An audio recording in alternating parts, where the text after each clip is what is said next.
नमो सिद्धाणं नमो आयर्याणं नमो वज्रायाणं नमो लोये सवसाहुणम्।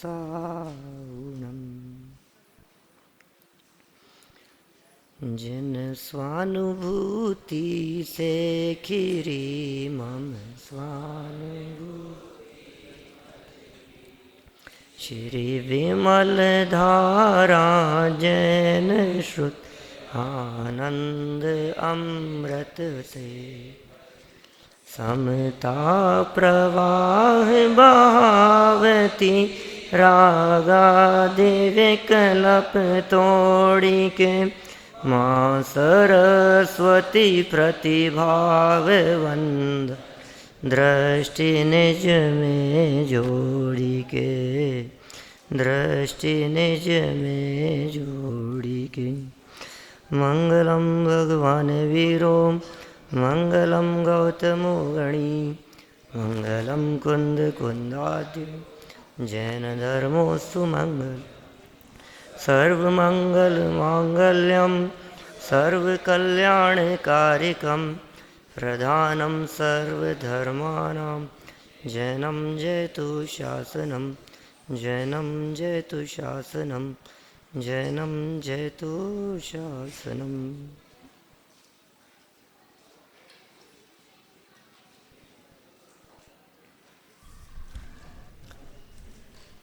सिद्ध चक्र महामंडल विधान का यह परम मांगलिक प्रसंग है। कार्तिक माह की अष्टानिका पर्व के अवसर पर सभी पर्वों में सर्वश्रेष्ठ पर्व और सभी विधानों में सर्वश्रेष्ठ विधान और दोनों का सुमेल और लोक में सर्वश्रेष्ठ सिद्ध परमात्मा उनके गुणानुवाद का यह अवसर, ये बड़ा अपूर्व योग है। इस तरह का पर्व तो बहुत हैं, लेकिन ये अष्टानिका महापर्व ये शाश्वत पर्व है, वर्ष में 3 बार आते हैं। हम भले ही इसे किसी भी रूप में मनाते हों, मनाते हैं, कभी कभी नहीं मनाते हैं। साल में एक अष्टानिका धूमधाम से मनाते हैं ना अपन लोग, 2 में तो अपन विधान नहीं रखते, ठीक है चल रहा है, आयोजन तो होते हैं।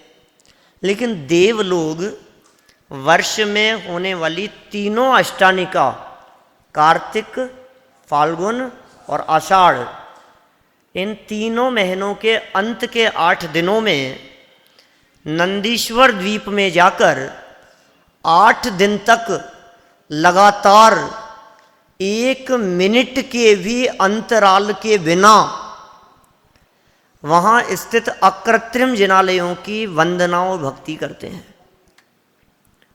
हमारे में वहाँ जाने की सामर्थ्य नहीं है, इसलिए यहीं हम बैठकर ये सिद्धों का गुणानुवाद कर रहे हैं। संत लाल जी कवि द्वारा लिखा गया यह विधान लगभग 225 वर्ष पूर्व लिखा गया। उत्तर प्रदेश के सहारनपुर जिले में नकुड़ गांव के ये रहने वाले थे। इनकी अद्वितीय प्रतिभा वो तो इनके विधान को देख करके ही पता लगती है। बड़ी विलक्षण प्रतिभा के धनी थे। संवत 1834 में आपका जन्म हुआ और संवत 1886 में आपके स्वर्गवास का उल्लेख मिलता है। लगभग 52 वर्ष की आपकी उम्र थी। एक ही विधान मिलता है, ये सिद्ध चक्र विधान, इसके जैसा कोई दूसरा विधान नहीं है। बाकी विधान तो बहुत लिखे गए, बहुत हुए और बहुत लोगों ने लिखे, लेकिन सिद्ध चक्र विधान की कोई सानी नहीं है। क्यों है ये सर्वश्रेष्ठ विधान? इसकी इतनी महिमा क्यों है? ये सिद्ध चक्र की इतनी अधिक महिमा क्यों गाई जाती है कि वास्तव में 3 लोक में यदि कोई सर्वश्रेष्ठ जीव हैं तो वे सिद्ध परमात्मा हैं। और जो सिद्ध परमात्मा लोक के शिखर पर विराजमान होकर सादी अनंत काल तक सुख भोगने वाले हैं, वो सिद्ध दशा हमारा लक्ष्य है, प्राप्तव्य है, वो उद्देश्य है। हम सबका एकमात्र यदि कोई लक्ष्य है तो वह सिद्ध दशा की प्राप्ति। जिसको सिद्ध बनना हो उसे सिद्धों की महिमा नहीं आए, ये कैसे हो सकता है? बनना चाहते हैं सिद्ध परमात्मा, सिद्ध बनने के लिए सिद्धों का स्वरूप समझना पड़ेगा पहले कि सिद्ध आखिर होते कैसे हैं। मैं विधान में बैठे हुए नए लोगों को मद्देनजर रख करके बात कर रहा हूं। माने हैं कौन सिद्ध परमात्मा, क्यों करें सिद्धों का विधान, क्या है ये सिद्ध चक्र? चक्र तो बहुत होते हैं दुनिया में, बहुत प्रकार के चक्र हैं, लेकिन उन सब चक्र में ये सिद्ध चक्र, देखो चक्र शब्द का अर्थ होता है समूह, और सिद्ध चक्र माने सिद्धों का समूह। देवेंद्र चक्र, नागेंद्र चक्र, धर्म चक्र, चक्रवर्तियों के भी चक्र होता है, इंद्र के पास भी चक्र होता है, नारायण के पास भी चक्र होता है, तीर्थंकरों के साथ में भी आगे धर्म चक्र चलता है, बहुत तरह के चक्र हैं। लेकिन उन सभी चक्रों में ये सिद्ध चक्र की क्या महिमा है? क्योंकि दुनिया में जितने भी चक्र हैं और चक्रधारी हैं वे शाश्वत नहीं है, वे परमानेंट नहीं है। बोलो कौन से चक्र की प्राप्ति करनी है? चक्र रत्न प्रकट हो जाए तो मजा आएगा कि नहीं? शांतिनाथ भगवान के आयुधशाला में चक्र रत्न प्रकट हो गया, चलो साहब चक्र रत्न प्रकट हो गया, बहुत आकर के उत्साह से आकर के कही उनके सेनापति ने, बहुत अरे साहब बहुत महिमा आपकी, तो क्या महिमा गाई जाए, चक्र रत्न प्रकट हुआ है अपनी आयुधशाला में। सुनी नहीं उन्होंने, कोई कीमत ही नहीं है उसकी। एक बार कह दिया, दो बार कह दिया, तीन बार कह दिया, अब बार बार कौन कहे, किसकी हिम्मत। और लोगों ने कही, मंत्री से कही और लोगों से कही, अरे तुम लोग इतनी महिमा गा रहे हो, आखिर हो क्या गया? ये चक्र रत्न प्रकट हो गया तो?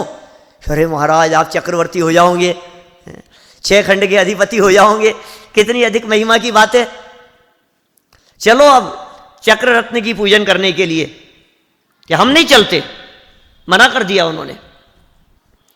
शांतिनाथ पुराण में ऐसा उल्लेख किया एक स्थान पर, ये उन्होंने मना कर दिया, हम नहीं जाएंगे वहां, हम तो 3 लोक के नाथ के अतिरिक्त, सिद्ध परमात्मा के अतिरिक्त अन्य किसी के आगे मस्तक नहीं झुकाते। चक्र रत्न से क्या होगा साहब? यही विधान रहा है, आपके पहले भी 4 चक्रवर्ती हो चुके हैं, आप तो 5वें चक्रवर्ती हैं, पूर्व चक्रवर्तियों ने भी यही किया है, इसी प्रकार की परंपरा रही है। वहां चलो, वहां जाकर के चक्र रत्न की आरती उतारो, विधि विधान से उसकी पूजन करो, यही परंपरा है। कि नहीं नहीं हम नहीं जाते, तुम लोग कर लो। कि साहब हम कैसे कर सकते हैं, चक्रवर्ती तो आपको होना है। वैसा ले आओ चक्र रत्न को यहां, हम नहीं जाएंगे वहां। वो कैसे आएगा? या हम तो नहीं जाएंगे, उसे आना हो तो आ जाए यहां। इतना कहना था और वो देवपुनी चक्र आयुधशाला से उठ करके वहीं सामने आ गया कि साहब अब तो पूजन करो, कि हम नहीं करते, कर लो तुम तुम्हारे हिसाब से। जिसे अभेद अखंड गायक की महिमा आ रही हो, उन्हें इन बाह्य चक्रों की महिमा नहीं आती। जो अल्प काल में सिद्ध चक्र में जाकर के सम्मिलित होने वाले हों, उन्हें दुनिया में कौन से चक्र की महिमा आएगी? यहां तक कि चक्र रत्न ही नहीं, ये धर्म चक्र भी जो तीर्थंकरों का चक्र कहा है, वो भी छूट जाने वाला है, वो भी परमानेंट नहीं है। इसलिए चक्रवर्तित्व की महिमा तो है ही नहीं, तीर्थंकरत्व की भी महिमा नहीं है। ये कैसे सिद्धों के समूह की चर्चा है? चक्र शब्द का अर्थ गोलाकार वस्तु भी होता है ना। सहज जी जब भी हम चक्र शब्द का प्रयोग करते हैं तो तुरंत हमारे दिमाग में कोई गोलाकार वस्तु दिखाई देने लगती है। चक्र माने कोई गोल चीज, पहिया किसी का, ताड़ियों का बना हुआ, बैलगाड़ी का, घड़ी का ऐसा कोई चक्र घूमने वाला, वो चक्र जैसा दिखता है हमारे को। इस सहज संयोग की बात है कि सिद्ध परमात्मा भी इसी तरह से चक्र रूप है।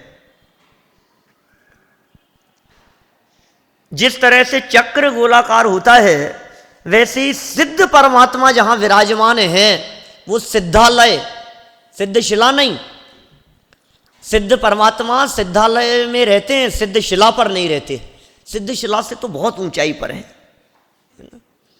सिद्ध शिला तो 8 योजन मोटी है, फिर उसके ऊपर घनोदधि वात वलय, घन वात वलय, तनु वात वलय, तनु वात वलय के अंत में रहते हैं सिद्ध परमात्मा। कैसे है वो सिद्धालय?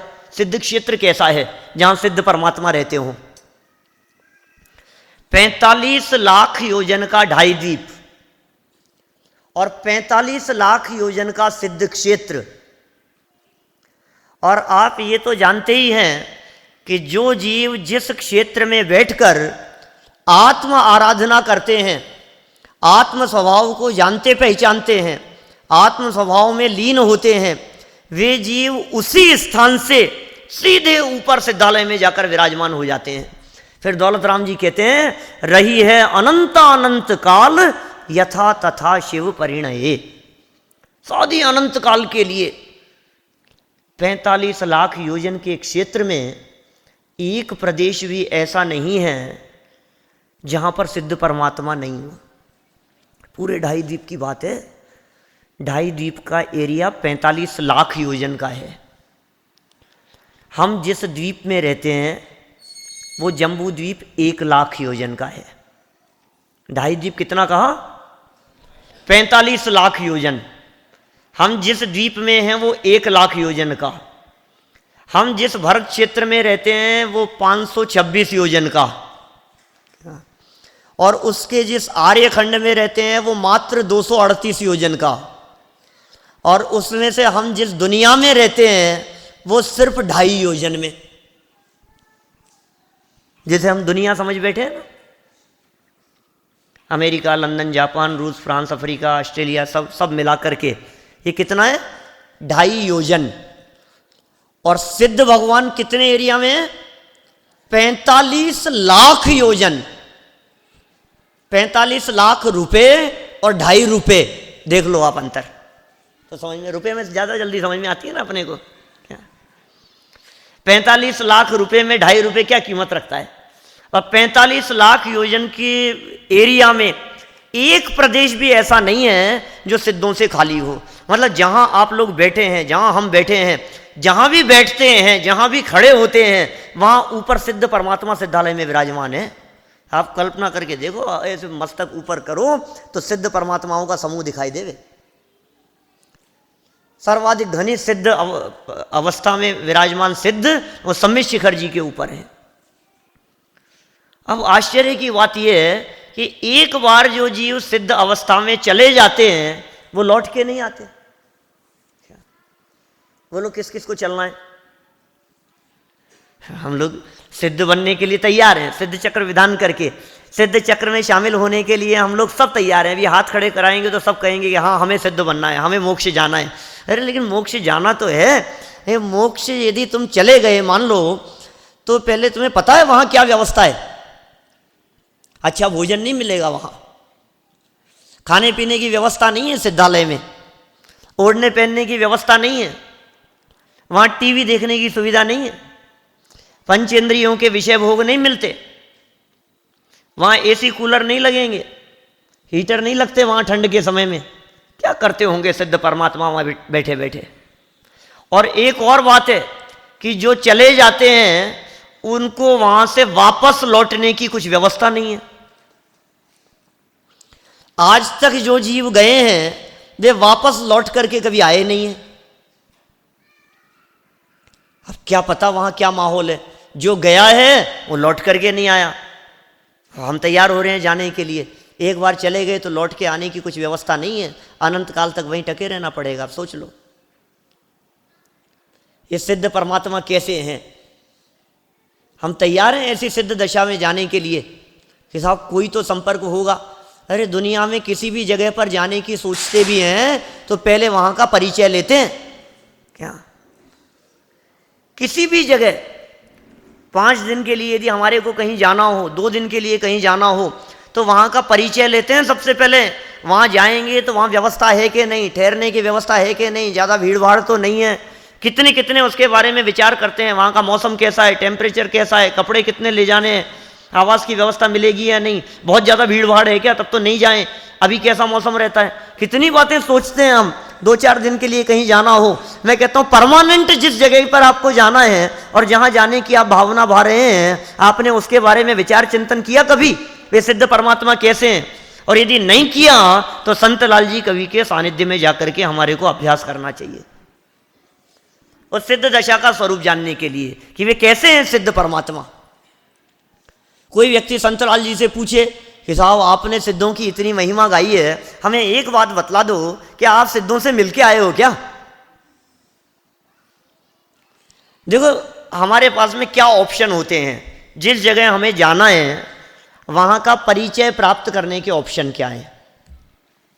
या तो हम पहले वहां जाकर के आए हों, या फिर हमारा कोई परिचित व्यक्ति वहां रहता हो उससे संपर्क हो, या फिर कोई दूसरा व्यक्ति जाकर के आया हो उससे बात करें। यही है ना। कैसे पता लगाएंगे बतलाओ। मान लो हमारे को यहां से शिखर जी जाना है, तो या तो हम पहले जाकर के आए हो, हम नहीं जाकर के आए तो कोई वहां रहता हो उससे फोन पे बात करें, या फिर तीसरा ऑप्शन क्या है कि कोई रिसेंट में जाकर के आया हो उससे पूछ लेंगे भैया क्या है माहौल वहां का। अब ये तीनों ही रास्ते बंद हैं सिद्धालय के लिए। तो ना तो हम जाकर के आए हैं, न हमारा कोई परिचित वहां बैठा है जिससे फोन पे बात होती हो, और ना कोई ऐसे मिलते हैं जो वहां जाकर के वापस आए हो। अब किससे पूछें वहां के बारे में, सिद्धों के बारे में चर्चा करें तो किससे करें। देखो आप, ये दिगंबर संतों ने जंगल की गुफा में बैठे हुए कोई व्यक्ति यदि उनसे नगर का रास्ता पूछे तो कहते हैं हमें नहीं पता। जंगल में रहते हुए नगर का रास्ता न जानने वाले वे मुनिराज, और लेकिन मुक्ति के मार्ग का सहज अनुसंधान किया उन्होंने। मुक्ति का मार्ग पूछो तो बता देते हैं। ये साहब आपको कैसे पता कि क्षण क्षण में अंतर्मुख हो सिद्धों से बातें करते। क्या करते हैं मुनिराज वहां बैठे बैठे, उन्हें पता है सिद्ध परमात्मा कैसे हैं। सिद्ध समान सुख का अनुभव करते हैं, बड़ा विलक्षण जाति का सुख है, जिस सुख की हमने स्वप्न में भी कल्पना न की हो, ऐसे सुख का अनुभव वे सिद्ध परमात्मा अनंत काल तक निराबाध रूप से करते हैं। कैसा अपूर्व आनंद होता होगा। अन्ना जी ने एक प्रकरण दिया गुणस्थान विवेचन में, पढ़ा होगा शायद आप लोगों ने। सिद्ध परमात्मा का स्वरूप पढ़ा वहां गुणस्थान विवेचन में, नहीं पढ़ा? फर्स्ट ईयर वालों ने नहीं पढ़ा होगा, सेकंड ईयर फाइनल ने तो पढ़ा होगा। अंत में उन्होंने सिद्धों के सुख के लिए एक रूपक बना करके चर्चा की। मैं बताता हूं क्या लिखा वहां। उन्होंने लिखा कि आप बताओ आपको किसका सुख सबसे ज्यादा लगता है। लौकिक सुखों की बात करो आप। तो कहा साहब हमने तो शास्त्रों में चक्रवर्ती की महिमा सुनी है बहुत। चक्रवर्ती के 96,000 रानियां, इतना लंबा चौड़ा राजपाट, इतना वैभव, रत्न निधियां, अपार न कैसा तो भोजन बनता है, तो क्या बहुत अपार महिमा है चक्रवर्ती की। बोले अच्छा तो एक काम करो, चक्रवर्तियों के सुख को इकट्ठा कर लो। हाँ ठीक है। बोले चक्रवर्तियों के साथ साथ जितने चक्रवर्ती हुए हैं, एक चक्रवर्ती नहीं, सभी चक्रवर्तियों के सुख को इकट्ठा कर लो। जितने नारायण हैं, जितने प्रतिनारायण हैं, जितने बलभद्र हैं, जितने भोग भूमिया जीव हैं, जितने विद्याधर हैं, जितने देवेंद्र हैं, इंद्र आदिक हैं, उन सब के सुखों को इकट्ठा कर लो। उन सबके वर्तमान कालीन सुख को इकट्ठा करो, उन सबके भूतकालीन सुख को इकट्ठा करो, उन सबके भविष्यकालीन सुख को इकट्ठा करो। तीनों कालों में जितने चक्रवर्ती इंद्र नारायण प्रतिनारायण आदि हुए हैं, जितने भोग भूमिया जीव हैं, सबके सुखों को एक जगह पर इकट्ठा कर लो। उससे भी विलक्षण जाति का अनंत गुना सुख सिद्ध परमात्मा एक समय में भोगते हैं। अब बोलो आप कैसा सुख होगा वो सुख। हमें महिमा नहीं आती है उस सुख की, हमें तो ये महिमा आती है अभी कोई अच्छी खबर सुनाए कि कल ये बनने वाला है, बोलो कल खीर मालपुए बनने वाले हैं तो तुरंत तालियां बज जाए, बोलो मजा आ जाता है हमारे को। हमें तो ये सुख दिखता है। लेकिन भैया वो चक्रवर्ती, एक चक्रवर्ती की बात नहीं, एक इंद्र आदि की बात नहीं कर रहे। अनंत चक्रवर्ती, अनंत देव, अनंत इंद्र, भूत वर्तमान भविष्यकालीन सर्व सुख और उससे विलक्षण जाति का अनंत गुना सुख सिद्ध परमात्मा प्रत्येक समय में भोगते हैं, वो कैसा आनंद होता होगा। और उसी जाति का आनंद ये जीव, सम्यक दृष्टि ज्ञानी जीव, वो यहाँ गृहस्थी में रहते हुए भी भोग सकता है, उपभोग कर सकता है। ये सिद्ध चक्र विधान की महिमा इसलिए है क्योंकि सिद्धों की महिमा है। सिद्ध चक्र विधान की महिमा इसलिए कि हमें सिद्ध बनना है, और सिद्ध चक्र विधान की महिमा इसलिए है क्योंकि हमारा स्वरूप भी सिद्धों जैसा है। और किसी से बराबरी नहीं कर सकते हम, और किसी से तुलना नहीं कर सकते अपने स्वरूप की। मम स्वरूप है सिद्ध समान, और किसी सुख से तुलना ही नहीं हो सकती है। और किससे तुलना करें हम? हमारा स्वरूप कैसा है? अरंतों जैसा नहीं है, मुनिराजों जैसा नहीं है, आचार्यों जैसा नहीं है। कैसा है हमारा स्वरूप? यदि अपने स्वरूप को देखना हो तो सिद्धों के स्वरूप से मिलान करो। मैं कौन हूं यदि ये पहचानना हो तो सिद्ध परमात्मा से मिलान करके देखो, तो पता लगेगा कि तुम्हारा वास्तविक स्वरूप कैसा है। जो कुछ भी सिद्धों से अपने में अतिरिक्त दिखाई देता है वो सब एक्स्ट्रा है, वो सब हटाना है, सिद्ध परमात्मा बन जाता है। इतना सरल सा मार्ग है, कुछ कठिन नहीं है। सिद्ध परमात्मा और अपने में क्या अंतर है? बोलो, कौन बड़ा दिखाई देता है? कौन भारी है? वजन की दृष्टि से देखो, तराजू में तोलो तो हम ज्यादा भारी है सिद्धों से, क्योंकि वे द्रव्य कर्म, भाव कर्म और नौ कर्म से रहित हैं, और हमारे ये द्रव्य कर्म, भाव कर्म और नौ कर्म साथ में लगे हुए हैं। सिद्ध बनने की प्रक्रिया क्या है कि जो हमारे ऊपर आवरण है, ये सब आवरण ऊपर ऊपर से हटाओ, ऊपर का आवरण हटाओ और सिद्ध जैसे बन जाओ। मिलान करो सिद्धों से और अपने से। इसका मतलब ये हुआ कि सिद्ध चक्र विधान में सिद्धों का गुणगान नहीं, सिद्ध स्वाभाविक ज्ञायक भगवान आत्मा का गुणगान है। दूसरे कोई विधान उठा करके देख लो, आप किसी भी विधान की चर्चा करो तो उनकी चर्चा होती रहेगी। व्यक्ति की चर्चा होगी, फिर उनके माता पिता की चर्चा होगी, फिर उनके परिवार की चर्चा होगी, यहाँ जन्मे रत्न बरसे, ये सब बातें होगी। आप पार्श्वनाथ का विधान कर लो, चाहे शांतिनाथ का विधान कर लो, चाहे महावीर विधान कर लो, कोई भी किसी भी तीर्थंकर का विधान करो, चाहे 24 तीर्थंकर विधान करो, चाहे विद्यमान 20 तीर्थंकर विधान करो, 170 तीर्थंकर विधान करो, सब में क्या चर्चा होगी? बोलो, जिस भी तीर्थंकर की बात होगी, ये इनके माता पिता थे, यहाँ इनका जन्म हुआ था, इंद्र आए थे, मेरू पर्वत पर ले गए थे, ऐरावत हाथी पर बिठा करके, इतने रत्न, इतने बाजे, ये वो धूमधाम, और फिर कुछ केवल ज्ञान की प्राप्ति हो गई, अनंत चतुष्ट, ये बात भी आएगी। मेरा कहने का मतलब ये है, दूसरे विधानों में जो और व्यवहारने की मुख्यता से वर्णन मिलता है, ये सिद्ध चक्र विधान में उन व्यवहारिक बातों के लिए कोई अवकाश ही नहीं है। पूरा सिद्ध चक्र विधान लिख दिया संतलाल जी कवि ने, और कहीं भी किसी भी प्रकार से ये लगावटी मिलावटी बातों को कोई स्थान ही नहीं दिया। शुद्ध स्वरूप की चर्चा, अनंत गुण संपन्न सिद्ध परमात्मा, 1000 गुणों से इन्होंने स्तुति कर दी। टोटल 2000 के आसपास लगभग अर्घ हैं, 2100-2200 अर्घ हैं करीब, माने 2100-2200 गुणों की उन्होंने वंदना की अलग अलग प्रकार से। लेकिन सिद्ध परमात्मा में गुण तो अनंत हैं। जैसा मैं वैसे सिद्ध, और जैसे सिद्ध वैसा मैं। ये साहब क्या बात कर रहे हो आप? अपने आप को सिद्धों जैसा कह रहे हो कि हाँ ये सच्चाई है कि जो अंतर दिखाई देता है वो तो ऊपरी अंतर है। सिद्ध चक्र विधान की महिमा इसलिए नहीं है कि कुछ रोग दूर हो जाएंगे, बीमारी दूर हो जाएगी। लोग पता नहीं किस किस प्रकार की बातें करने लगते हैं। सिद्ध चक्र की महिमा यहाँ लिखी है, ये अपने सामने है, बड़े दादा की लिखी हुई रचना है, बहुत सुंदर।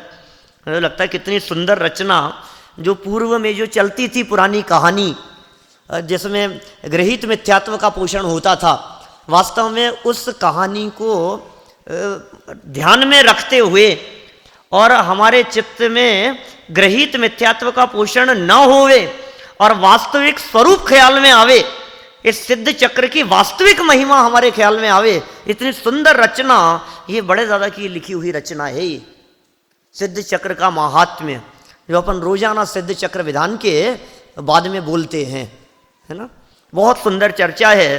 अर्थ तो बहुत सरल है, फिर भी अपन इसको आधार बना करके थोड़ी बहुत बात कर लेते हैं। देखिए बोलो भाई विवेक। श्री सिद्ध चक्र गुण गान करो मन आन भाव से प्राणी, कर सिद्धों की अगवानी।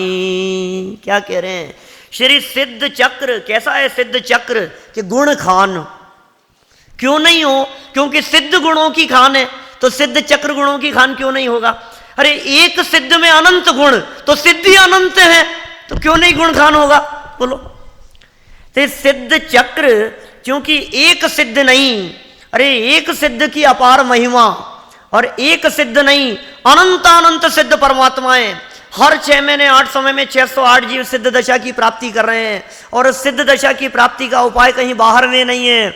जो जीव अपने स्वभाव को जानते हैं, जो अपना आश्रय लेते हैं, वो सिद्धों में जाकर के मिल जाते हैं। ये साहब जगह मिलेगी कि नहीं वहां? साहब हम लोग तो बहुत कोशिश कर रहे थे, लेकिन सुबह जब सुना आपसे विधान में कि 1 इंच जगह भी खाली नहीं है, तब से हमारा मन बदल गया। हमें ऐसा लगा कि वहां तो जगह ही नहीं है। अब इतनी भीड़ भाड़ वहां सिद्धालय में, हम तो सोच रहे थे कौन मोक्ष जाता होगा, और मालूम चला कि अनंत सिद्धेभ्यो, सुबह अर्घ चढ़ाए थे ना, संख्यात सिद्धेभ्यो, असंख्यात सिद्धेभ्यो, अनंत सिद्धेभ्यो, और अनंत अनंत सिद्ध परमात्मा हो गए। कहते मध्यम अनंत अनंत है सिद्धों की संख्या, 8वें नंबर का अनंत है। अब इतने सिद्ध परमात्मा, और हम जाएं भी मेहनत करके और जगह भी ना मिले और वापस लौटना पड़े। ऐसी जगह बतला दो ना जहां बैठ करके हम जाएं, तो फिर वहां अपने को थोड़ी ऊपर जगह मिल जाए कि तुम चिंता मत करो, जहां बैठ के ध्यान करोगे, जहां बैठ के साधना करोगे, जहां बैठ के अपने स्वभाव में लीन होंगे, वहां जगह तुम्हें अवश्य मिल जाएगी। सिद्धों में जाकर के समा जाएंगे। एक माही एक राजे, एक माही अनेकनो, जगह की कमी नहीं है। पूरा का पूरा 45 लाख योजन का एरिया खाली पड़ा है, गोलाकार एरिया। कहीं से भी जाओ आप, जहां से जाना हो। अरे जड़ रिद्धियों की ऐसी महिमा होती है। आपने सुना अक्षीण महालय नाम की रिद्धि है, 64 रिद्धियों में एक। विधान में आई एक दिन, मैं तो थोड़ा देर से था वहां प्रवचन करके आता हूं ना, तो बताई होगी शायद चर्चा में किसी ने। एक अक्षीण महालय नाम की रिद्धि है, एक अक्षीण महानस नाम की रिद्धि है। एक क्षेत्र रिद्धि के 2 भेद हैं। क्या स्वरूप है उसका? कि ऐसी रिद्धि है कि अक्षीण महालय नाम की रिद्धिधारी मुनिराज किसी 10 बाय 10 की गुफा में बैठे हों, और कोई मुनिराज के दर्शन करने के लिए वहां आए और आकर के बैठे, फिर कोई और आए और आकर के बैठे। 25 लोग, 50 लोग, 100 लोग, 1000 लोग, चक्रवर्ती की सेना जितने हजारों लाखों लोग उस 10 बाय 10 की छोटी सी गुफा में आकर के बैठे, तो एक दूसरे से टकराए नहीं। ऐसी अपूर्व महिमा है। महिमा आती कि नहीं हमारे को ऐसी रिद्धियों की? 64 रिद्धि विधान करते हैं तो हमारे को रिद्धियों की बहुत महिमा आती है। और ऐसी रिद्धि वो आकाश मार्ग से गमन करते हैं। वो मकड़ी तंतु पर चाले, तंतु टूटे नहीं हाले, ते तंतु चारण रिद्धि धर। कैसे कैसे ऐसा लगता है अपने को, कैसी कैसी प्रकार की रिद्धियाँ हैं। पुष्प चारण, पत्र चारण, अनेक प्रकार की रिद्धियाँ, विक्रिया रिद्धि के अनेक प्रकार के भेद। छोटा बड़ा शरीर कर ले वे, थल में चले जावे, जल पर ऐसे चले जैसे थल पर चल रहे हों। बड़े चमत्कारिक लगती है हमारे को। विष मिला हुआ भोजन ग्रहण करे तो निर्विष हो जावे, किसी को कह दे वे मर जा वो मर जाए। ये कैसे रिद्धियाँ हैं? ठीक हो जा तो अमृत के जैसा काम हो जाए, जहर मिला हुआ भोजन अमृत जैसा हो जाए। बोलो चमत्कारिक रिद्धियाँ हैं कि नहीं है? अवधि ज्ञान रिद्धि, मने पर यह ज्ञान रिद्धि, केवल ज्ञान रिद्धि, कितनी महिमा आती है हमारे को रिद्धियों की। उन मुनिराजों से पूछो जिनके जीवन में रिद्धियां प्रकट हुई है, उन मुनिराजों से पूछो कि तुम्हें रिद्धियों की कितनी महिमा आती है, वो कहेंगे 0। हमें विधान की महिमा आ रही है, हमें रिद्धियों की महिमा आ रही है, हमें संतलाल जी कवि की महिमा आ रही है, और संतलाल जी कवि कह रहे हैं कि मुझे तो सिद्धों की महिमा आ रही है। और सिद्धों से पूछो कि तुम्हें किसकी महिमा आती है, मुझे तो अपने स्वभाव की महिमा आती है। किसकी महिमा आ रही है हमारे को? प्रवचन की महिमा नहीं है, ग्रंथ की महिमा नहीं है, विधान की महिमा नहीं है। विधान में जिस तत्व का वर्णन किया है उस तत्व की महिमा है, बिना काम नहीं चलेगा। ऊपर ऊपर से बात करना अलग बात है। असली महिमा किस चीज की है? लक्ष्य नहीं है। रिद्धियां प्रकट होने के बावजूद भी रिद्धिधारी मुनिराजों को रिद्धिधारी तत्व की महिमा है। अपना जो ज्ञायक तत्व है, जो अनंत गुणों के समूह रूप है, इस देह देवालय में विराजमान है, वो कोई अपूर्व तत्व है, उसकी महिमा आती है मुनिराजों को। ऋषभदेव मुनिराज आहारचर्या के लिए 6 महीने तक उठे नहीं, और 6 महीने बाद में वे आहार के लिए उठे और प्रतिदिन चक्कर लगा करके आते थे नगर में, और कहीं आहार की विधि नहीं मिलती थी। 1 दिन हो गया, 2 दिन हो गया, 3 दिन हो गया।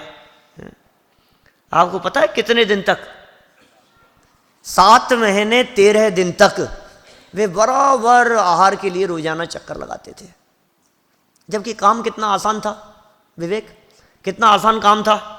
अनेकान अवधि ज्ञान के धारी थे जन्म से। सरवार सिद्धि से आए थे ना ऋषभदेव करण, सरवार सिद्धि से आए थे। गर्भ में भी मति श्रुत अवधि ज्ञान के धारी थे, और दीक्षा लेते ही मने पर यह ज्ञान प्रकट हो गया था। 4 ज्ञान के धारी तीर्थंकरों के बारे में नियम है ना, दीक्षा लेते ही मने पर यह ज्ञान प्रकट हो जाता है उनको। इसका मतलब मति श्रुत अवधि और मने पर यह, इन 4 ज्ञान के धारी थे शिखर जी वैसा। अब ये भी रिद्धियां हैं, अवधि ज्ञान रिद्धि, मने पर यह ज्ञान रिद्धि से संपन्न। 1 दिन नहीं मिला, 2 दिन नहीं मिला, 2 सेकंड का काम था। प्रमोद बैठे बैठे इतना सा विचार कर लेते, यार मैं जाकर के आया, आहार मिला नहीं, कब मिलेगा। अवधि ज्ञान का प्रयोग किया, अच्छा राजा श्रेयांश के यहाँ की कब, अक्षय तृतीया के दिन, उसी दिन चलेंगे यार, छोड़ो अपन तो बैठो यहीं। कितना आसान काम था। 2 सेकंड के लिए वे अवधि ज्ञान का प्रयोग करते, रिद्धि का प्रयोग करते, तो 7 महीने 13 दिन तक चक्कर लगाने से बच सकते थे। लेकिन उन्हें प्रतिदिन चक्कर लगाना बर्दाश्त था विकल्प आने के बाद में, लेकिन उस विकल्प की पूर्ति के लिए और भोजन जैसे शुद्र कार्य के लिए रिद्धि का प्रयोग करना बर्दाश्त नहीं था। सोचो आप, क्यों करें रिद्धि का प्रयोग? अरे आत्मा भोजन तो करता नहीं है, विकल्प ही तो खाता है, और खाता क्या है? और भोजन का विकल्प तो आ ही गया। अब अवधि ज्ञान का प्रयोग करो, चाहे मने पर यह ज्ञान का प्रयोग करो, जाओ चाहे नहीं जाओ, विकल्प तो आ ही गया ना, तो आत्मा का भोजन तो हो ही गया। अब क्या रिद्धि का प्रयोग करना? बोलो, लगाया है चक्कर, विकल्प आया और उठ करके चले गए, लौट करके आ गए, नहीं मिला, फिर आकर के निर्विकल्प हो गए ना, विधि नहीं मिली, भोजन नहीं मिला, आकर के आत्म ध्यान में लीन हो गए, स्वभाव में लीन हो गए। महिमा नहीं आती उनको, रिद्धियों की महिमा नहीं आती मुनिराजों को, क्योंकि रिद्धिधारी तत्व, अरे जिसके अवलंबन से रिद्धियां प्रकट होती है, ऐसा स्वभाव देह देवालय में विराजमान है अंदर में।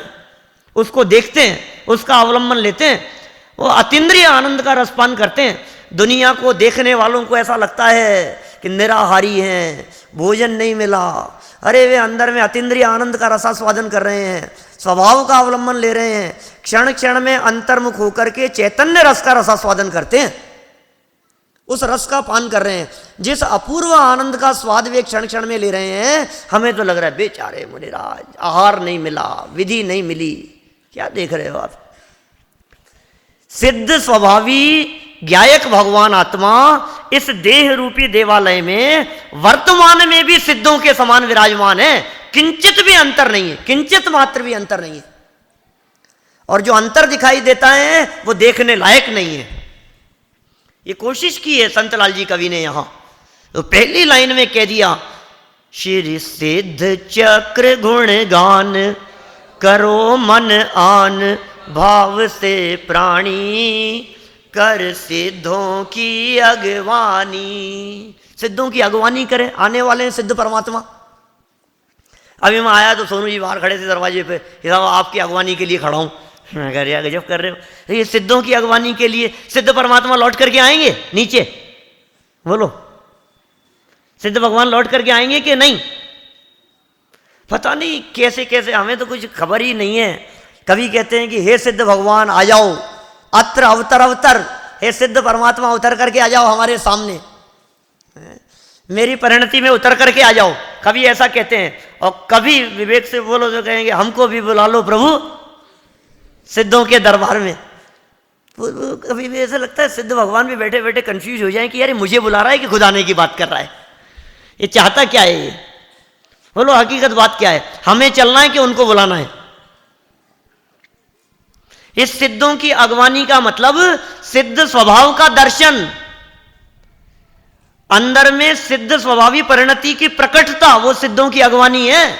उसकी तैयारी, परिणति में सिद्ध स्वभाव का अवतरण, ये सिद्धों की अगवानी है।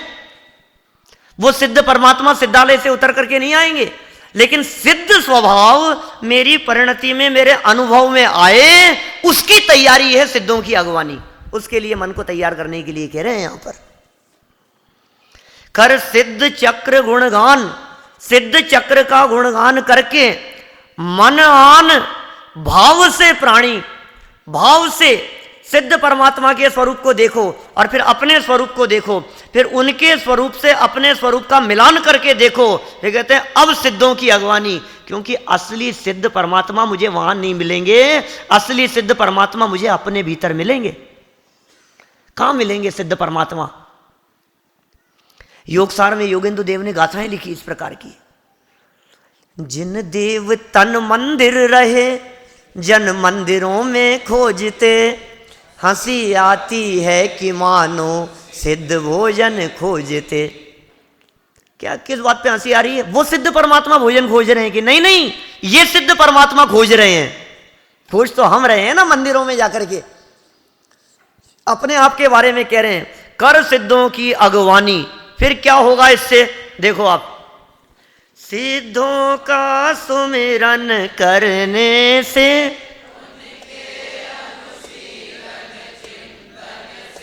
प्रगटे शुद्धात्म प्रकाश महासुखदानी, पाओगे शिव रजधानी। सिद्धों का स्मरण करने से, सिद्धों का गुणगान करने से, उनके अनुशीलन से और चिंतन से, अर्घ चढ़ाने से नहीं लिखा। सिद्धों को अर्घ चढ़ाने से, इस भ्रम में नहीं रहना कि रोजाना हम यहाँ आकर के सिद्ध परमात्मा को अर्घ चढ़ाते हैं कि साहब हमने तो पिछले साल भी अर्घ चढ़ाए थे सिद्धों को, इस साल फिर सिद्धों को अर्घ चढ़ा रहे हैं, तो इससे कुछ कल्याण तो हो जाएगा ना हमारा। ये कुछ नहीं होगा। कब तक नहीं होगा? अनुशीलन और चिंतन के बिना। सिद्धों का स्मरण, सिद्धों का स्मरण माने स्वभाव का स्मरण। तो सिद्धों का स्मरण हुआ, अपने स्वभाव का स्मरण हुआ, फिर उनका अनुशीलन किया और चिंतन किया, तो क्या हुआ?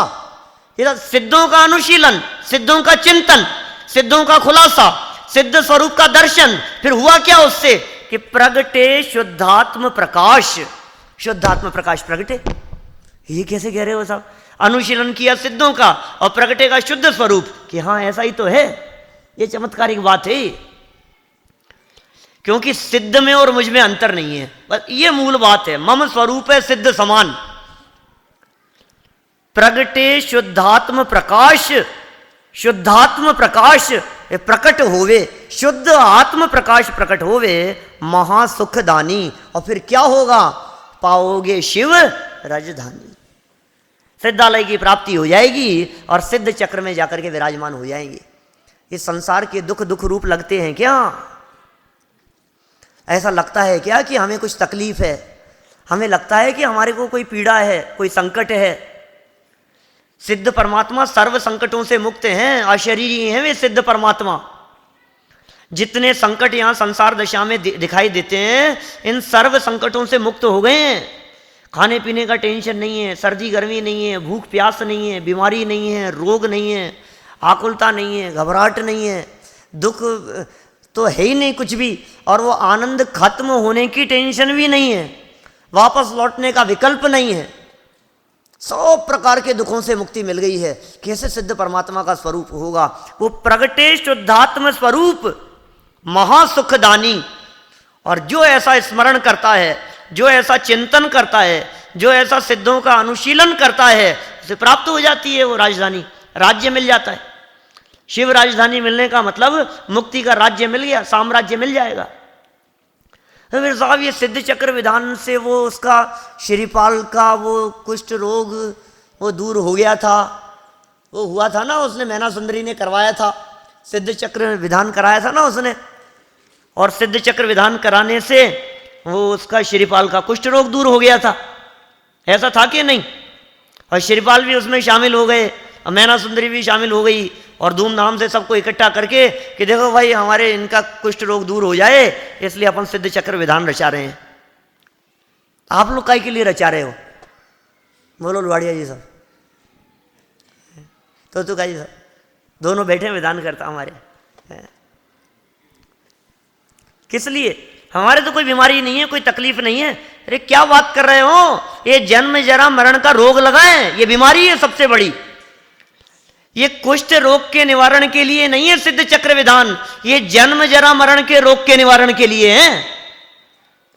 ये भ्रम हो गया है थोड़ा सा, हमने रोग को भी नहीं पहचाना। जो कुष्ठ रोग था वो शरीर का रोग था, और जो जन्म जरा मरण का रोग है वो मेरा रोग है। सिद्ध चक्र विधान से रोग तो दूर होते हैं, लेकिन शरीर के रोग नहीं, ये चेतन के रोग दूर होते हैं। ये जो रोग हमारे लगे हुए हैं, असली बीमारी तो पर में एकत्व बुद्धि की है, असली बीमारी तो देह में एकत्व बुद्धि की है, असली प्रॉब्लम तो मिथ्यात्व परिणाम की है, जिसके कारण जन्म जरा मरण हो रहे हैं, जिसके कारण दर दर की ठोकरें खा रहा है, दुख उठा रहा है। उस असली प्रॉब्लम की तो खबर नहीं है, असली बीमारी की तो खबर नहीं है, और ये छोटी छोटी सी बीमारियां दिख रही है इसको, ये प्रॉब्लम दिखाई दे रही है। इससे संबंध टूटे देह से। तो देखो आप श्रीपाल कैसे थे, बहुत सुंदर लाइन लिखी दादा ने, बड़ा मर्म खोल दिया, बहुत अच्छा। श्रीपाल तत्व श्रद्धानी थे, निज देह नेह को त्याग भक्ति उर आनी, हो गई पाप की हानि। बोलो, हे श्रीपाल तत्व श्रद्धानी थे, कुष्ठ रोग दूर करने के लिए बैठे थे, शरीर की बीमारी दूर करने के लिए तत्व श्रद्धानी थे, मोक्षगामी जीव थे, तद्भव मोक्षगामी थे, कामदेव थे। श्रीपाल 23वें नंबर के कामदेव थे, उसी भाव से मोक्ष गए। वज्र वृषभ नाराज सेनन वाले थे, धवल सेठ ने धक्का दे दिया था उसको समुद्र में। बोलो, उनकी पत्नी थी रैन मंजूषा, उस पर मोहित होकर धवल सेठ ने उनको समुद्र में धक्का दे दिया था क्या?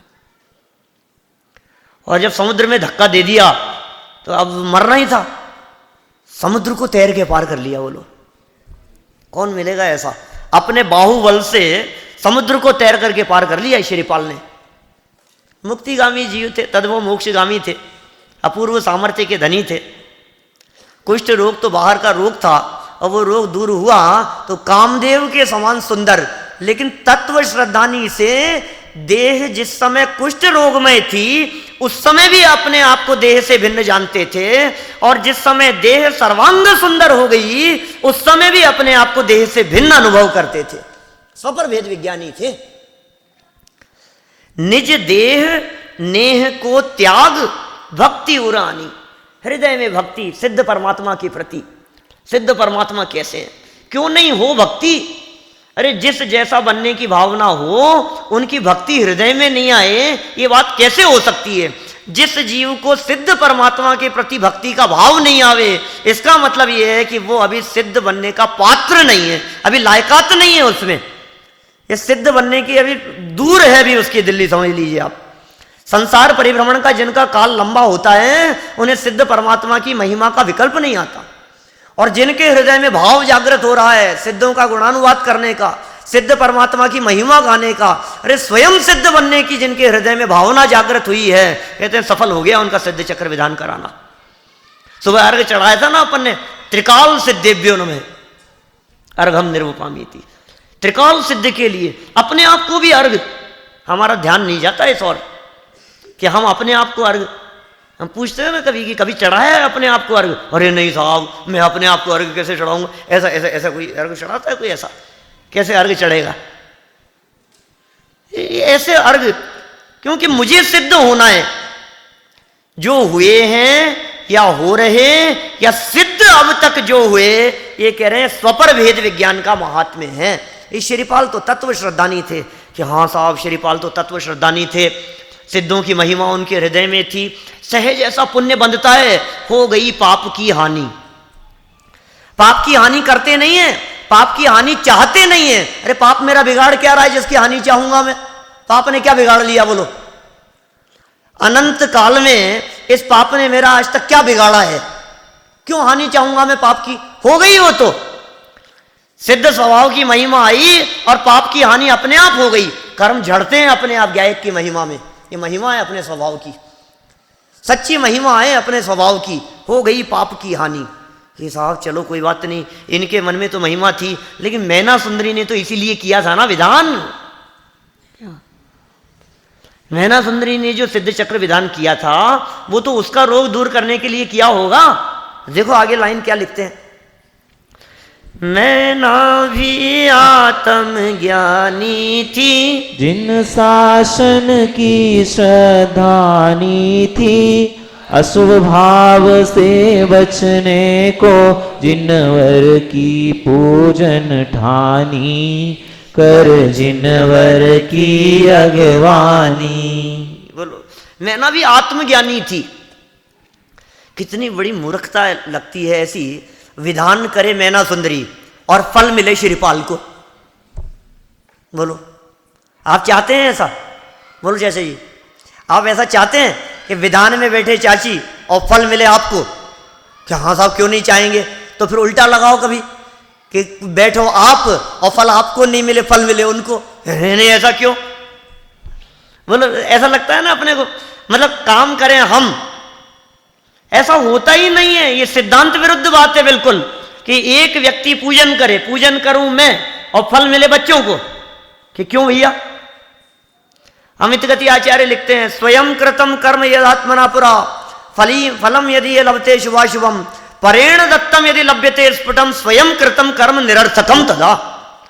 किया आपने और फल दूसरा देगा, फल दूसरे को मिलेगा।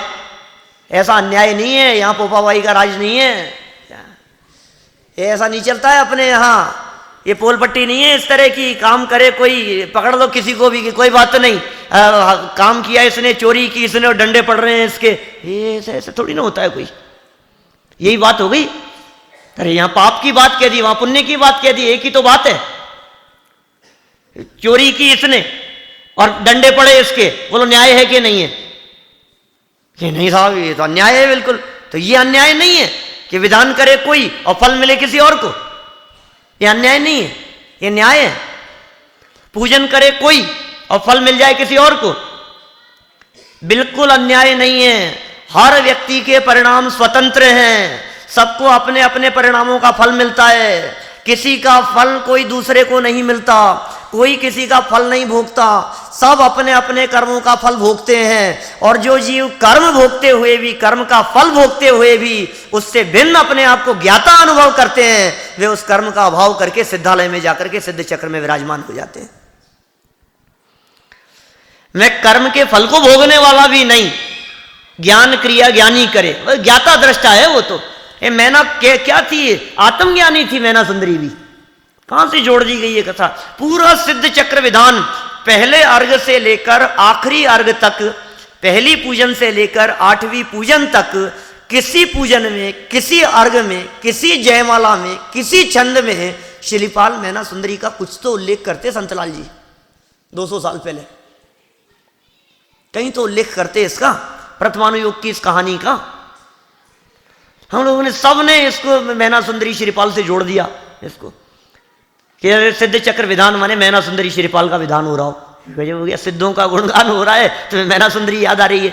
माने विधान करने वाले याद आ रहे हैं, जिनका किया जा रहा है वो याद नहीं आ रहे। तो विधान कर रहे हैं सिद्धों का, वो तो भक्त थे ना, उन्होंने किनका विधान किया? बोलो विधान कराए, जैसे अभिनंदन जी वैसा हमने बहुत विधान कराए, हमने भी 8-10 कराए हैं, विवेक ने बहुत कराए हैं विधान। सिद्ध चक्र विधान इतनी बार करा दिए अपन ने, कर लिए। अब किसी व्यक्ति को सिद्ध चक्र विधान की महिमा नहीं आकर के कराने वाले की महिमा है। अरे बहुत अच्छा गाते हो यार, बहुत अच्छा कराते हो, अभिनंदन जी बहुत अच्छा विधान कराते हैं, ये बहुत अच्छा कराते हैं, ऐसा ऐसा। अब बोलो अब क्या हो गया? सिद्धों की महिमा तो एक तरफ धरी रह गई, अब कराने वाले की महिमा आ गई। अब सिद्ध चक्र विधान तो एक तरफ रह जाए और गीत गाएं साहब लुहाड़िया जी आपके, अरे वाह आपने बहुत गजब विधान कराया था, बहुत गजब। अरे हमारा विधान नहीं, विधान तो सिद्धों का है।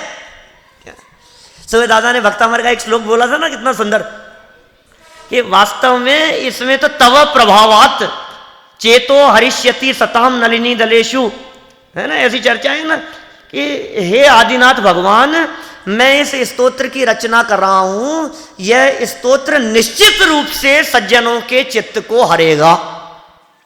अरे यार गजब हो गया, मान तुम गजब कर रहे हो आप, अपने आप के गीत गा रहे हो कि मैं स्तोत्र लिख रहा हूं और सज्जनों के चित्त को हरेगा।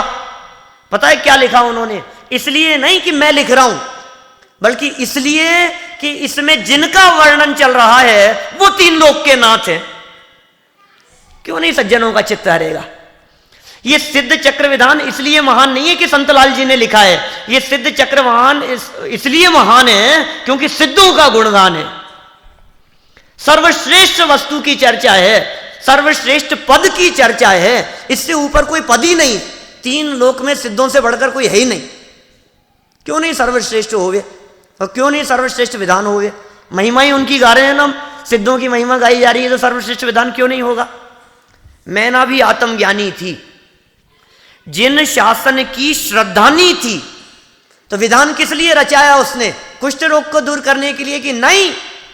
उनके कुष्ठ रोग को देखकर, उनकी सेवा में लगे रहकर निरंतर परिणामों में जो अशुभ भाव आया करते थे, उस अशुभ भाव से बचने को जिनवर की पूजन ठानी। ये मूल प्रयोजन होता है ज्ञानियों का। तो तीव्र राग ज्वर विनोदार्थम, तीव्र राग ज्वर को निषेध करने के लिए ज्ञानियों के भी कदाचित भक्ति होती है। नियम सार में उल्लेख किया ऐसा।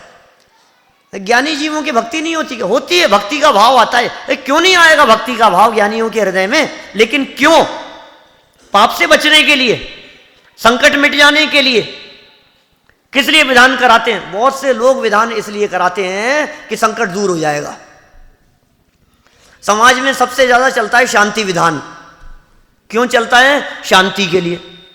घर में शांति होगी, परिवार में शांति होगी, किसी की तबीयत खराब हो गई तो शांति विधान करा लो, कोई मर गया तो शांति विधान करा लो। क्यों? अब किस लिए शांति? मरने वाले की आत्मा की शांति के लिए। मरने वाला तो गया, अब तो अपनी शांति के बारे में सोचो। तो मरने के बाद कराना कि जीते जी कराना? किस किस शांति के लिए? लोग तो ग्रह शांति से जोड़ते हैं, नौ ग्रह की शांति से, पता नहीं क्या क्या मिथ्यात्व का पोषण करते हैं। कितना स्पष्ट शब्दों में कह दिया, विधान का प्रयोजन अशुभ भाव से बचना, विधान का प्रयोजन पाप भाव से बचना, बस, और कोई प्रयोजन नहीं है। कर जिनवर की अगवानी। फिर देखो आगे क्या कहते हैं, भव भोग छोड़ योगीश भय, श्रीपाल ध्यान धरि मोक्ष गए, दूजे भव में ना पावे शिव रजधानी, केवल रह गई कहानी। बोलो, हम भोगों की प्राप्ति के लिए विधान करते हैं। देखो अंतर तो देखो हमारे में और इनमें। इन्होंने क्या किया? हम विधान किस लिए? संपत्ति बढ़ेगी। मेरे से एक बार कहीं विधान कराने के लिए मैं गया था, सांखना आसपास यहाँ जगह है टोंक रोड पर कहीं, वो शांति विधान कराया था वहाँ उन्होंने। तो बोले कौन सा विधान कराओगे? मैंने कहा आप बताओ कोई भी। कि पंडित जी ऐसा विधान कराओ कि बस बिजनेस, कोई ऐसा चमत्कार हो जाए कि अपना बस काम हो जाए, बस समझ लो आप। कि किस लिए विधान कराना चाहते हो आप? विधान तो करेंगे लेकिन अशुभ भाव से बचने के लिए, विधान तो करेंगे लेकिन भोगों से छूटने के लिए, पाप भाव से मुक्त होने के लिए, पाप की भावना के त्याग के लिए, वैराग्य भावना से संयम अंगीकार करने के लिए, ज्ञायक स्वभाव की महिमा के लिए, आत्म स्वभाव की महिमा के लिए। वो तो विधान करने का प्रयोजन है। क्या किया श्रीपाल ने? रोग दूर कर लिया। हाँ, रोग तो दूर कर लिया था, लेकिन कौन सा? कि जन्म जरा मरण का। कौन सा? कि मिथ्यात्व का। कौन सा? कि अनंतानुबंधी का, कषायों का, विकारी भावों का। उस रोग से मुक्त हो गए थे। क्या किया? भव भोग छोड़ योगीश भये, श्रीपाल ध्यान धर मोक्ष गए। श्रीपाल तो मोक्ष चले गए। और मैना भी पावे शिव राजधानी, दूजे भाव में, दूसरे भाव में मैना को भी मुक्ति की प्राप्ति हो जाएगी। वर्तमान में देवगति में है, अगले भाव में उसे भी मुक्ति की प्राप्ति हो जाएगी। अरे उनका तो कल्याण हो गया, उनका तो उद्धार हो गया, अब हम किस जगह पर खड़े हैं? केवल रह गई कहानी। एक मोक्ष चले गए, दूसरे मोक्ष जाने वाले हैं, कहानी लिखी रह गई। अब इस कहानी से शिक्षा क्या लेना है? देख लो, जो काम उन्होंने किया सिद्ध पद की प्राप्ति के लिए, वो काम अपन भी कर लो, मोक्ष की प्राप्ति कर लो। देखो आगे फटाफट फिर। प्रभु दर्शन अर्चन वंदन से मिटता है मोह तिमिर मन से, निज शुद्ध स्वरूप समझने का अवसर मिलता भर प्राणी, पाते निज निधि विसरानी। वाह, कितना सुंदर छंद लिख दिया है। करे जाओ, इनकी चर्चा तो ऐसी है, अब एक एक मिनट में क्या बात करें इनकी। प्रभु के दर्शन करने से, अर्चन करने से, वंदना करने से मिटता है मोह तिमिर मन से, हृदय से मोह रूपी अंधकार मिट जाता है। ये सिद्ध चक्र का गुणगान करने से निज शुद्ध स्वरूप समझने का अवसर मिलता है। बोलो, क्यों किया ये सिद्ध चक्र विधान दोबारा? पिछले साल तो किया ही था, तो दूसरा विधान करते ना कि नहीं, ये सिद्ध चक्र विधान के बहाने से अवसर मिल रहा है मुझे अपने स्वरूप को जानने का, या अवसर मिल रहा है मुझे अपने स्वरूप को पहचानने का, या अवसर मिल रहा है सिद्धों से अपने मिलान करने का। अरहंत जैसा स्वरूप नहीं है मेरा, सिद्ध जैसा स्वरूप है। निज शुद्ध स्वरूप समझने का अवसर मिलता भवि प्राणी, भव्य प्राणियों को अवसर मिलता है। और क्या मिल जाता है उनको कि पाते निज निधि, अपनी निधि की प्राप्ति हो जाती है। विसरानी जो कि भूले हुए हैं, भूली हुई अपनी निधि अपने को प्राप्त हो जाती है। भक्ति से और हर्षाया है, उत्सव युत पाठ रचाया है, जब हर्ष ही न समाया तो पे नृत्य करन की ठानी, जिन बर भक्ति सुखदानी। हे जिनेन्द्र देव, हे सिद्ध परमात्मा, बहुत भक्ति भाव से हृदय में हर्षित होकर, आपकी अपार महिमा से युक्त होकर, उत्सव करते हुए, समाज को इकट्ठा करके, परिवार वालों को सबको जुटाकर, ये भक्ति से युक्त होकर ये सिद्ध चक्र का पाठ रचाया है। और जब ये हर्ष, जब ये उत्साह, जब ये महिमा हृदय में नहीं समाती तो बाहर फूट पड़ती है, और नृत्य करने का भाव भी हृदय में आ जाता है। भक्ति से नृत्य गान कोई है कर रहे हैं, सिद्ध भगवान की महिमा। अंदर में महिमा आती है तो बाहर में शब्द निकलते हैं, अंदर में महिमा आती है तो बाहर में नाचने लगता है। जिसका मन मयूर नाचता है उसके पैर भी थिरकने लगते हैं। हृदय में जिसको महिमा आती है उसके बाहर में भी महिमा आए बिना रहती नहीं है। ऐसा होता ही नहीं है कि नहीं नहीं बहुत महिमा आ रही है मेरे को, और ऐसा मुंह ऐसा अकड़ करके बैठा हो, क्या महिमा आ रही है, तेरा चेहरा नहीं खिल रहा है। जिसके हृदय में महिमा आती है उसका चेहरा नहीं खिलेगा, बोलो, उसकी प्रसन्नता नहीं दिखेगी चेहरे से। रोम रोम पुलकित तो हो जाए जब जिनवर के दर्शन पाए, अंग अंग प्रफुल्लित हो जाता है, रोम रोम खिल जाता है। जिनवर भक्ति सुखदानी। देखो फिर आगे, सब सिद्ध चक्र का जाप जपो, उन्हीं का मन में ध्यान धरो, नहीं रहे पाप की मन में नाम निशानी, बन जाओ शिव पथगामी। सब सिद्ध चक्र का जाप करो, सब सिद्ध चक्र का पाठ करो, और उन्हीं का मन में ध्यान करो।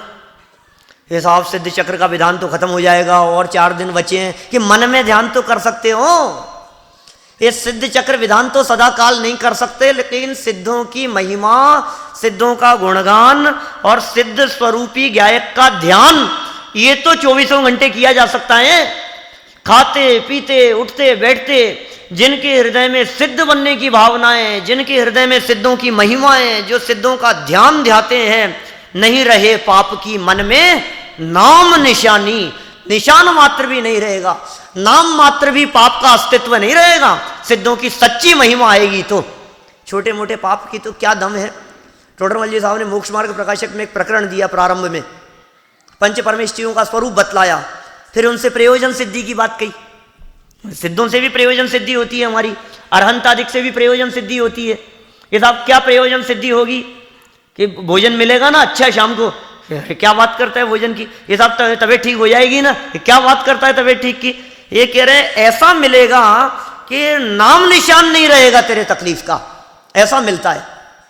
और फिर लेकिन ध्यान रखना 7 नंबर पेज मोक्ष मार्ग प्रकाशक अंतिम लाइन में उन्होंने लिख दिया टोडरमल जी साहब ने, लौकिक प्रयोजनों की सिद्धि भी भक्त के होती है, किंतु इस प्रयोजन के अर्थ से अरहंतादिक की भक्ति करने वाले के तीव्र कषाय होने से संसार परिभ्रमण ही बढ़ता है।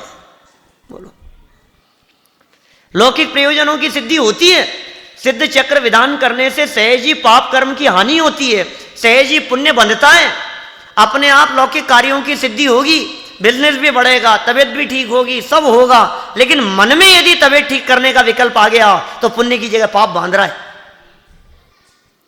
मन में यदि बिजनेस और धन और वैभव और संपत्ति दिखाई दे रही है तो पुण्य बांधने की जगह पाप बांध रहा है, उल्टा काम हो रहा है। समझ लो आप, पाप की नाम निशानी नहीं रहेगी और स्वयं सिद्ध परमात्मा बन जाएंगे। बन जाओ शिव पथ गामी। अंतिम छंद। जो भक्ति करे मन वच तन से, वह छूट जाए भवबंधन से। भविजन भज लो भगवान भक्ति और आनी, मिट जाए है दुखद कहानी। श्री सिद्ध चक्र गुणगान करो मन आन, भाव से प्राणी कर से तो की अगवानी। जो भक्ति करे कैसे, मन से, वचन से और तन से। देख लेना क्या कह रहे हैं ये, भक्ति तो करें अकेला मुख से नहीं, अकेला तन से नहीं। सिद्ध चक्र विधान कराया हमने और हम अर्घ चढ़ा रहे हैं ये तन से, और मुख से बोल रहे हैं ये वचन से, और मन लग रहा है पता नहीं कहीं इधर उधर। ऐसे ऐसे भक्ति की बात नहीं है। तो है ना, तो माला फेरते हैं तो कहते हैं मन बहुत दौड़ता है हमारा, ये क्या करें साहब। जब भी ध्यान करने के लिए बैठते हैं पंडित जी, बहुत लोग पूछते हैं कि वैसे तो हमारा उपयोग इधर उधर कहीं जाता नहीं है, मतलब जो काम करते हैं, लेकिन जब माला फेरने के लिए बैठते हैं तब पता नहीं क्या होता है। तो कबीरदास जी की पंक्तियां हैं ऐसी बहुत सुंदर। माला तो कर में फिरे, जीभ फिरे मुख माही, और मनवा फिरे बाजार में, यह तो सुमिरन नाही। माला तो हाथ में फिर रही है और जीभ मुख में फिर रही है, और मन कहाँ फिर रहा है कि बाजार में, मार्केट में शेयर के दाम बढ़ रहे हैं। बोलो, चांदी घट रही है, ये शेयर बढ़ रहे हैं, इसका ये हो रहा है, वहाँ ये हो रहा है, मन इधर उधर, इसका नाम तो स्मरण नहीं है। फिर क्या कहा उन्होंने, आगे 2 लाइनें और बहुत मार्मिक लिखी। माला चेतन सो कहे, माला कह रही है चेतन से, माला चेतन सो कहे, काहे फिरावे मोए, और मनवा क्यों नहीं फेरता, मुक्ति मिलावे तोए। ये माला चेतन से कह रही है कि भैया तू किसे फेर रहा है, काय को मेरे को फिरा रहा है, अपने मन को क्यों नहीं फेरता है, अपने उपयोग को क्यों नहीं फिराता है, बाह्य पदार्थों से उपयोग को हटाकर अपने स्वभाव पर लगा, मुक्ति मिलावे तोए। ये कह रहे हैं मन वचन तन से जो भक्ति करते हैं वह छूट जाए भव बंधन से, संसार के सर्व बंधनों से वे छूट जाते हैं। ऐसे भविजन, हे भव्य जीवों, हे आत्मार्थियों, हे मुमुक्षुओं, आत्म कल्याण की भावना से सिद्ध चक्र विधान में सम्मिलित हुए सर्व जीवों, भज लो भगवान भक्ति उरानी। वे भगवान की भक्ति को अपने हृदय में भज लो, भक्ति सहित होकर के भज लो, मिट जाए है दुखद कहानी। वो जो कहानी है ना, जो दौलत राम जी ने शुरू की थी छेड़ाला की पहली ढाल में, चतुर्गति के परिभ्रमण की कहानी, ये कह रहे हैं कि सिद्ध चक्र विधान के बाद में मिट जाए हैं दुखद कहानी, सब संकटों की कहानी मिट जाएगी। फिर ये कोई नहीं ऐसा हो गया था साहब, अरे साहब उन्होंने तो हमारे साथ ऐसा कर दिया, उन्होंने ये कर दिया, अरे इनका ये हो गया, सब कहानी कथा सब बंद हो जाएगी, ये जगत का जंजाल सब मिट जाएगा। ये सिद्ध चक्र विधान का वास्तविक फल है, ये वास्तविक महिमा है, ये बहुत अपूर्व विधान है, इसकी अपूर्व महिमा है। सच में महिमा पूर्वक, सिद्धों की महिमा पूर्वक, सिद्ध स्वभाव की महिमा अपने हृदय में लाते हुए हम यदि इस विधान को बहुत भावपूर्वक करेंगे तो निश्चित ही अल्पकाल में उस सिद्ध स्वभाव में लीन होकर सिद्ध चक्र में ही जाकर के मिल जाएंगे। हम सभी इस सिद्ध चक्र विधान पूर्वक अल्पकाल में ही सिद्ध चक्र में जाकर के मिल जाएं, उसमें शामिल हो जाएं, इसी भावना से बात को विराम देता हूं।